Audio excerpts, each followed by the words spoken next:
কোন দেশ কি বলল তা দেখার বিষয় নয়, বরং বাংলাদেশের স্বার্থ রক্ষা করে মক্কা যৌথ প্রতিরক্ষা চুক্তি বিষয়ে সিদ্ধান্ত নেবে সরকার। সামরিক এই জোট নিয়ে ভারতের অস্বস্তি প্রসঙ্গে এই মন্তব্য করেছেন পররাষ্ট্র প্রতিমন্ত্রী শামা ওবায়েদ। আন্তর্জাতিক সম্পর্ক বিশ্লেষকরা বলছেন, এই জোটে যুক্ত হলে ভূ রাজনৈতিক গুরুত্ব বাড়বে বাংলাদেশের, নিশ্চিত হবে ভারতের সঙ্গে ভারসাম্যপূর্ণ সম্পর্ক। জুম্মান সাদেক জাভেলিনের রিপোর্ট।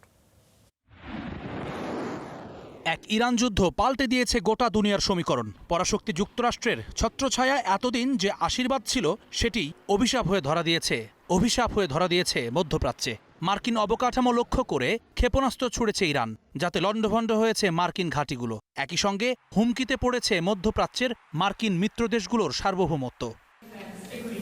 এমন ভঙ্গুর অবস্থা থেকে বের হতে ঐতিহাসিক এক জোট গড়ার চেষ্টা মধ্যপ্রাচ্যের আঞ্চলিক মোড়ল সৌদি আরবের। তবে এই জোটে ঢাকা যাবে কিনা সেটি এখনও সিদ্ধান্ত হয়নি। তারপরও এই চুক্তি নিয়ে ঢাকার অবস্থান ইস্যুতে সতর্ক নজর রেখেছে নয়াদিল্লি।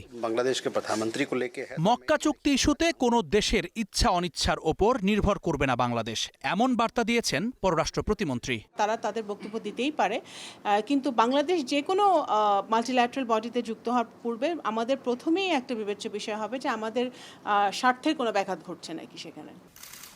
বিশ্লেষকরা বলছেন, ভারতের সঙ্গে ভারসাম্যপূর্ণ সম্পর্ক বজায় রাখতেই এই জোটে যাওয়া দরকার বাংলাদেশের। এতে বৈশ্বিকভাবেও ঢাকার গুরুত্ব বাড়বে।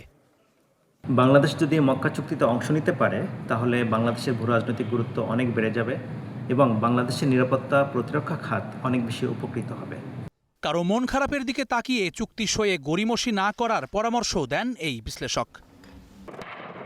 জুম্মান সাদিক, জ্যাভলিন, স্টার নিউজ, ঢাকা।